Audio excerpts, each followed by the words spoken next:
ॐ ततो युद्धपरिश्रान्तं समरे चिन्तया स्थितं रावणञ्च अग्रतो दृष्ट्वा युद्धाय समुपस्थितं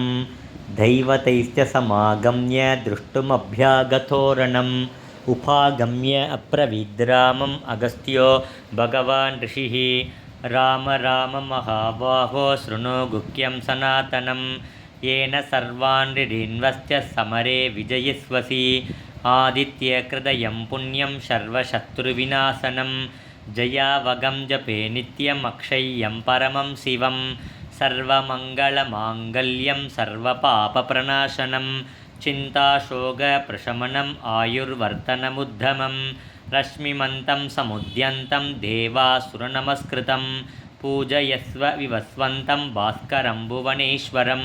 सर्वदेवात्महोह्येष तेजस्वी रश्मिभावनः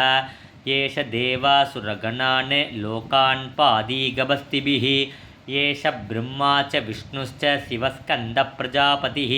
मगेन्द्र ददनकाल यमः सोमाह्यवांपतिः पितरो वसवसाद्या यश्विनो मरुतो मनुः वायुर्वह्निः प्रजाप्राण ऋतुकर्ता प्रभाकरः आदित्य सविता सूर्य गगपूषा गभस्तिमान् सुवर्ण ददृशो भानु हिरण्यरेता दिवाकरः हरिदश्वासगर्स्राक्षी सप्त सप्तिमरीचिमान् तिमिरो मदनः साम्बो त्वष्टा मार्ताण्ड अंशुवान् हिरण्यगर्भशिशिरतपनो भास्करो रविः अग्निगर्भ अदिते पुत्रशङ्ग शिशिरनाशनः व्योमनाम तमोबेतिरिक्यजुषामपाहरः घनवृष्टिमपामित्रं विद्यवीति प्लवङ्गमः